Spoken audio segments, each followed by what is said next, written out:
Nouvelle vidéo sur l'IA et aujourd'hui un sujet particulier, c'est les agents IA. Donc j'entends beaucoup de personnes qui me demandent, voilà, qui ont un peu peur de ce terme-là, qui comprennent pas forcément ce que c'est.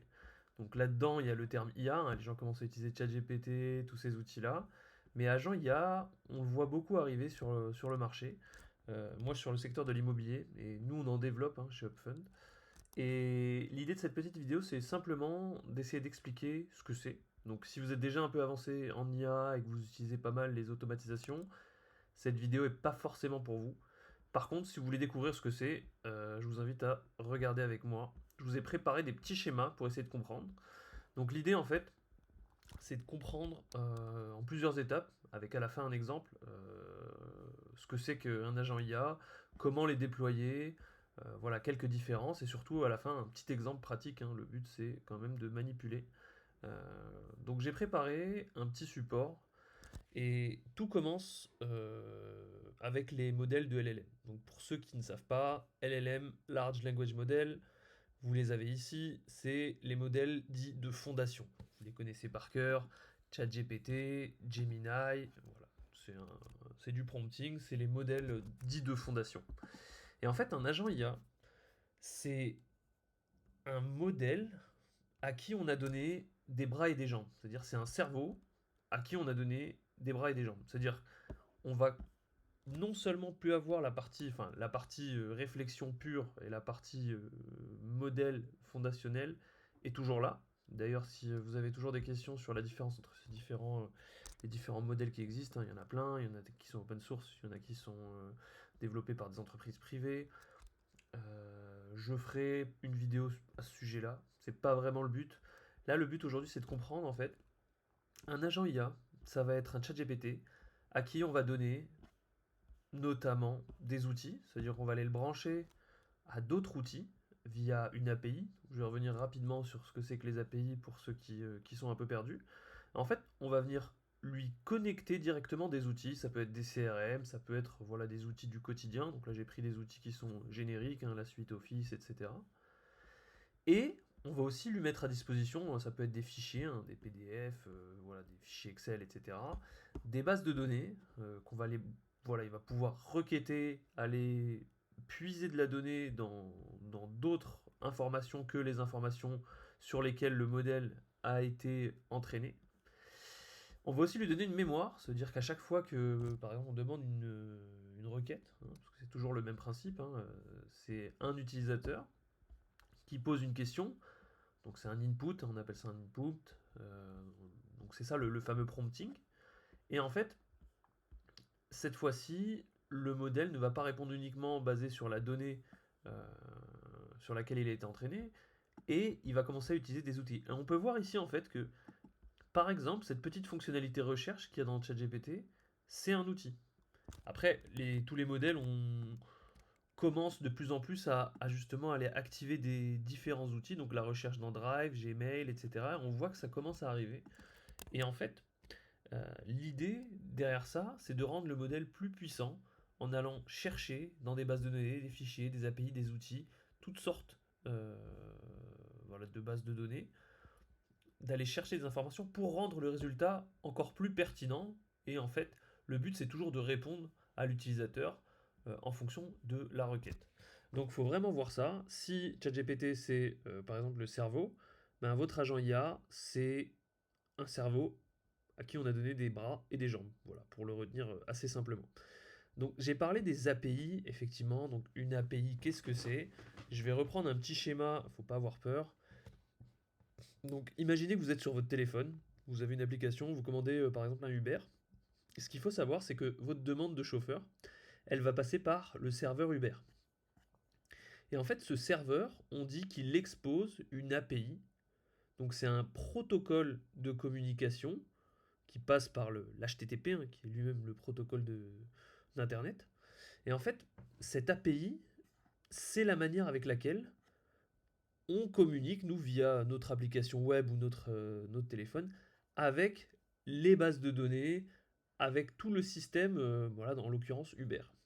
Et en fait, il se peut que, par exemple, Uber, dans le choix de la mise en place du chauffeur par exemple, va aller avoir besoin d'autres informations qui sont sur d'autres serveurs, notamment un serveur de météo. Voilà, quand on demande un trajet, il y a peut-être la météo qui va influencer le résultat et qui va nous donner le bon chauffeur au bon moment, au bon prix. Et en fait, la communication entre ces deux entités, donc ces deux serveurs, un serveur c'est tout simplement un ordinateur, on va dire, qui n'a pas d'écran, qui répond à des demandes euh, d'une application web ou d'une application mobile. Et en fait, le serveur va venir répondre et va exposer ce qu'on appelle une API. Donc une communication de machine à machine, on va appeler ça une API, pour simplifier les choses. Après voilà, je ne veux pas complexifier, mais tous les mots que vous entendez sur les langages de programmation, etc., servent souvent à différencier ces deux différents mondes. Donc la partie front-end, qui est la partie visible, on va dire, de l'iceberg, et la partie back-end, qui est souvent celle qu'on ne voit pas. C'est la partie cachée de toutes les applications qu'on utilise dans la vie de tous les jours. Je ne vais pas m'attarder encore là-dessus. Je pense que je ferai peut-être une vidéo sur les API pour essayer de démystifier un peu ces termes-là. Maintenant, ce qui est intéressant de voir, c'est que une fois qu'on a compris ça, comment en fait ces différents agents IA se matérialisent. Donc on voit qu'il y a, donc là j'ai mis des plateformes qui sont plus ou moins en vogue, hein. Donc il y a différentes plateformes qui vont nous permettre d'aller construire ces agents IA. Donc là j'ai mis les plus connus. Bien évidemment, toutes ces plateformes, on les retrouve aussi chez Microsoft et Google, hein. Power Automate, c'est la plateforme, ouais, elle est là. Voilà, c'est la plateforme d'automatisation de Microsoft. Moi, j'utilise beaucoup make.com, qui est un formidable outil pour créer, on va dire, des automatisations et des agents, on va dire, assez simples. Mais il y a d'autres outils qui existent, hein. Je peux vous en montrer un autre, par exemple le N8N. Hop, si je vais sur le site, voilà. N8N, en fait, c'est des outils qui vont permettre de faire ce genre de workflow-là. J'en ai peut-être un d'ouvert. Hop, voilà, je vais me connecter.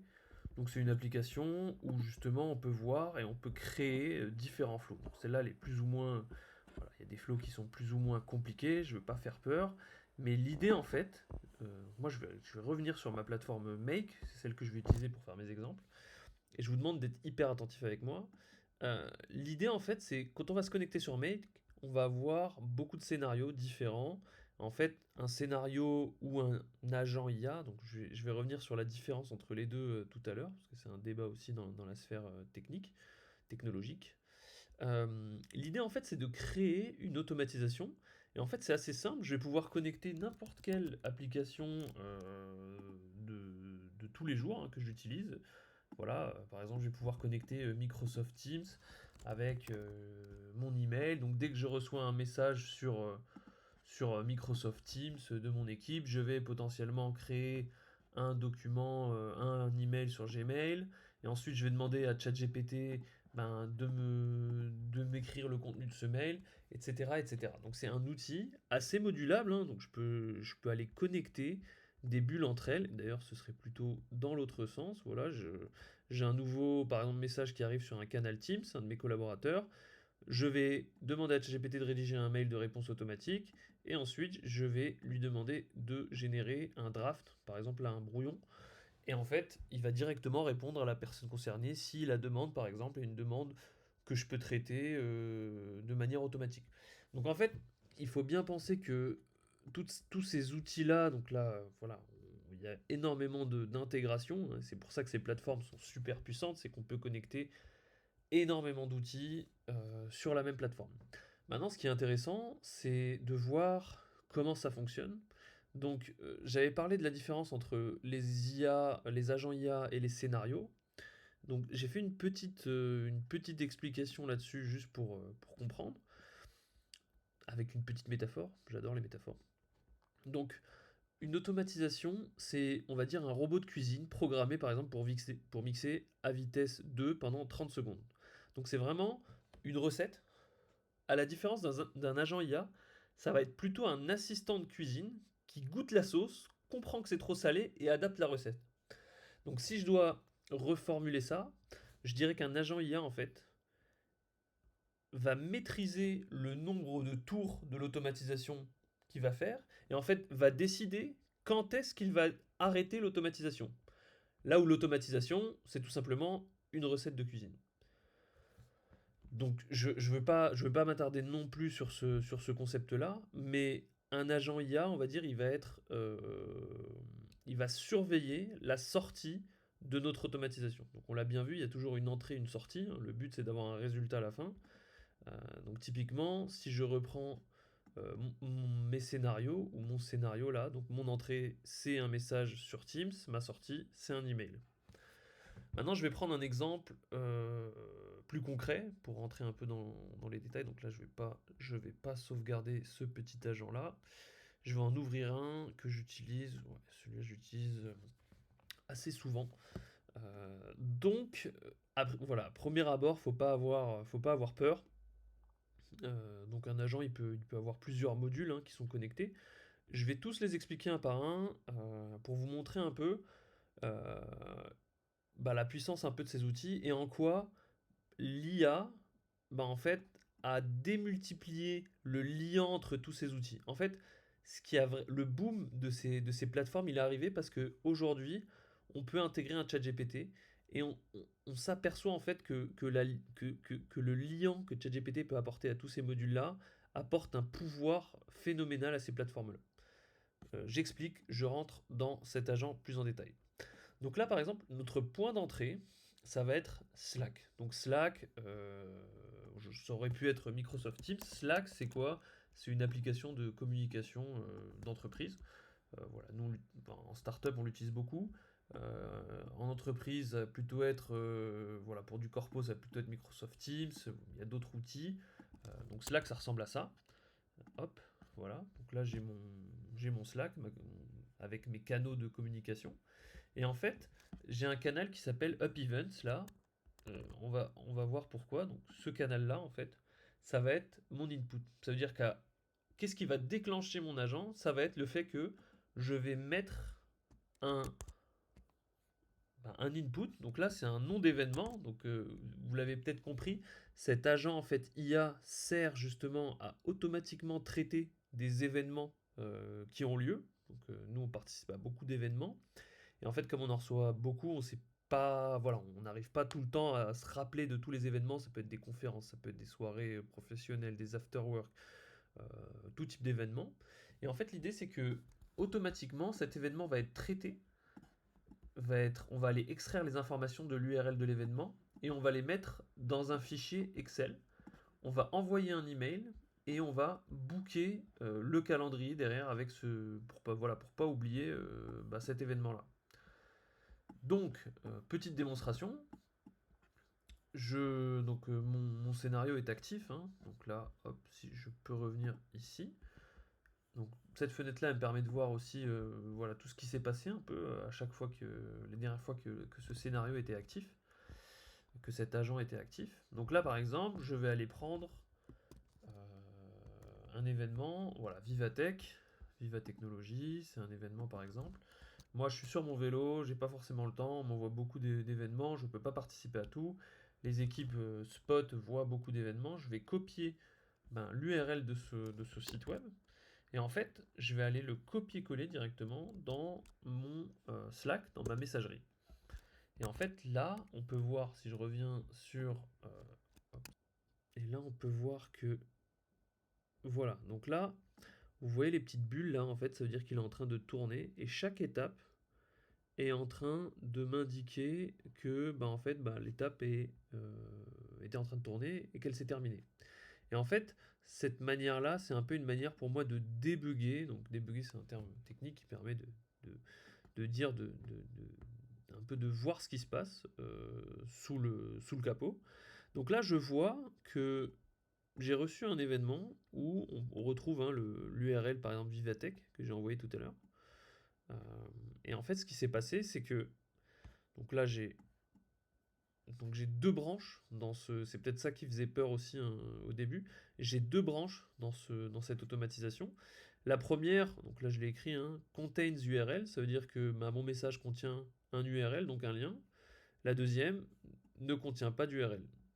Dans le cas où mon message contient un URL, j'ai envie d'aller scraper. Donc scraper, c'est un terme pour dire extraire, pour aller récupérer les informations de cette page web, cette page Vivatech.